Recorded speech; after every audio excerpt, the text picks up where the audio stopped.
خارج پر تلبیسی حملے۔ خارج میں پہلا سب سے بری حالت والا شخص ذوالخویسرہ ہے۔ سیدنا ابو سعید خدری رضی اللہ تعالی عنہ بیان کرتے ہیں، سیدنا علی رضی اللہ تعالی عنہ نے یمن سے رسول اللہ صلی اللہ علیہ وسلم کے لیے ایک رنگین کھال میں سونا بھیجا جو ابھی مٹی سے صاف نہیں کیا گیا تھا۔ رسول اللہ صلی اللہ علیہ وسلم نے اسے 4 صحابہ کرام رضوان اللہ علیہم اجمعین میں تقسیم فرما دیا۔ عیینہ بن بدر، اقرع بن حابس، زید الخیل، چوتھے عامر یا علقمہ ہیں۔ صحابہ میں سے ایک آدمی نے کہا، ہم اس کے زیادہ حقدار تھے۔ جب رسول اللہ صلی اللہ علیہ وسلم کو یہ بات پہنچی تو آپ نے فرمایا، الا تأمنونی وانا امین من فی السماء یأتینی خبر السماء صباحا ومساء۔ کیا تم مجھے امین نہیں سمجھتے؟ حالانکہ میں اس ذات کا امین ہوں جو آسمان میں ہے، میرے پاس صبح و شام آسمان کی خبریں آتی ہیں۔ پھر ایک ایسا آدمی کھڑا ہوا جو گہری اور دھندسی آنکھوں، ابھرے رخساروں، بڑی ہوئی پیشانی، گھنی داڑھی، اونچے ازار اور منڈے ہوئے سر والا تھا۔ وہ بولا، یا رسول اللہ، اللہ کا خوف کھائیں۔ رسول اللہ صلی اللہ علیہ وسلم نے اپنے سر مبارک کو اوپر اٹھایا اور فرمایا، ویحک الیس احق الناس ان یتقی اللہ انا، تیری ہلاکت ہو، کیا یہ بات درست نہیں کہ سب لوگوں سے زیادہ میں ہی اللہ تعالیٰ سے ڈرنے والا ہوں؟ پھر وہ آدمی واپس چل دیا۔ سیدنا خالد رضی اللہ تعالی عنہ بولے، یا رسول اللہ، کیا میں اس کو قتل نہ کر دوں؟ رسول اللہ صلی اللہ علیہ وسلم نے فرمایا، نہیں، شاید کہ وہ نمازیں پڑھتا ہو۔ خالد رضی اللہ تعالی عنہ نے فرمایا، وَكَم مِّن مُصَلٍّ يَقُولُ بِلِسَانِهِ مَا لَيْسَ فِي قَلْبِهِ، کتنے ہی نمازی ایسے ہیں جو اپنی زبان سے وہ کہتے ہیں جو ان کے دلوں میں نہیں ہوتا۔ رسول اللہ صلی اللہ علیہ وسلم نے فرمایا، انی لم اومر ان انقب قلوب الناس ولا اشق بطونہم، مجھے لوگوں کے دلوں کی کھوج لگانے کا حکم نہیں دیا گیا اور نہ اس بات کا حکم ملا ہے کہ میں ان کے پیٹوں کو چاک کروں۔ پھر نبی اکرم صلی اللہ علیہ وسلم نے اس کو جاتے ہوئے دیکھ کر فرمایا، انہ یخرج من ضأضئ ھذا قوم یتلون کتاب اللہ رطبا لا یجاوز حناجرہم یمرقون من الدین کما یمرق السہم من الرمیہ۔ اس کی نسل سے ایک ایسی قوم نکلے گی جو کتاب اللہ کی انتہائی خوش الحانی کے ساتھ تلاوت کرے گی، وہ ان کے حلقوم سے آگے نہیں جائے گا۔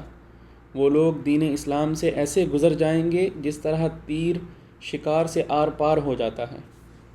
اس آدمی کو ذوالخویسرہ تمیمی کہا جاتا ہے۔ یہ سب سے پہلا خارجی ہے جو دائرہ اسلام سے نکل گیا تھا۔ اس کی تباہی کا سبب یہ تھا کہ وہ اپنی رائے ہی پر راضی ہو بیٹھا تھا، اور اگر وہ کتاب و سنت پر توقف کرتا تو جان جاتا کہ رسول اللہ صلی اللہ علیہ وسلم کی رائے سے بڑھ کر کسی کی رائے نہیں ہے، اور اس آدمی کے پیروکاروں ہی نے سیدنا علی بن ابی طالب رضی اللہ تعالی عنہ سے لڑائی کی تھی۔ ان کی طویل داستانیں ہیں، عجیب و غریب مذاہب ہیں، جنہیں میں تفصیل سے بیان نہیں کروں گا، کیونکہ ہمارا مقصود تو صرف اتنا ہے کہ ابلیس کی ہیلہ سازیوں اور ان بے وقوفوں اور احمقوں پر، اس کی تلبیس کاریوں پر نگاہ ڈالنی ہے جنہوں نے اپنی ہی کہانیوں اور واقعات پر عمل کیا ہے۔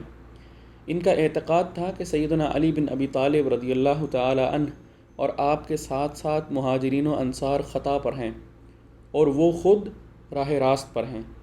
ان لوگوں کی حالت یہ تھی کہ انہوں نے بچوں کے قتل کو تو مباح اور حلال جانا، لیکن کسی درخت کے پھل کو بلا قیمت کھانا حرام سمجھا۔ عبادات میں اپنے آپ کو تھکا لیتے، رات آنکھوں میں گزار لیتے، لیکن مسلمانوں پر تلواریں سونتے رکھتے تھے۔ ان لوگوں کو اپنے علم و معرفت اور اپنے اعتقادات کے ساتھ مطمئن ہونے پر مجھے چنداں تعجب نہیں ہے، کیونکہ وہ یہ سمجھتے تھے کہ وہ بزعم خود سیدنا علی رضی اللہ تعالی عنہ سے زیادہ علم و عرفان والے ہیں۔ ذوالخویسرہ نے تو رسول اللہ صلی اللہ علیہ وسلم سے یہ کہہ دیا تھا، اعدل فما عدلت، آپ عدل کریں، آپ نے عدل نہیں کیا، نعوذ باللہ۔ ان ذلتوں اور رسوائیوں کی طرف خود ابلیس بھی راہ نہیں پاتا۔ ہم ذلتوں سے اللہ کی پناہ میں آتے ہیں۔ سیدنا ابو سعید خدری رضی اللہ تعالی عنہ بیان کرتے ہیں، میں نے رسول اللہ صلی اللہ علیہ وسلم کو فرماتے ہوئے خود سنا ہے، یخرج فیکم قوم تحقرون صلاتکم مع صلاتہم وصیامکم مع صیامہم وعملکم مع عملہم ویقرؤون القرآن لا یجاوز حناجرہم یمرقون من الدین کما یمرق السہم من الرمیہ۔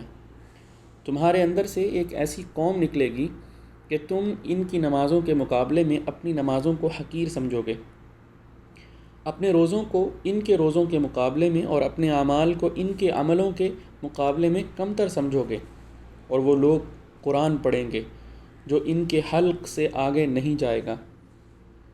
وہ دین اسلام سے اس طرح گزر جائیں گے جس طرح تیر شکار میں سے گزر جاتا ہے۔ سیدنا عبداللہ بن ابی اوفا رضی اللہ تعالی عنہ سے روایت ہے، کہتے ہیں میں نے رسول اللہ صلی اللہ علیہ وسلم کو فرماتے ہوئے سنا ہے، الخوارج کلاب اہل النار، خوارج اہل دوزخ کے کتے ہوں گے۔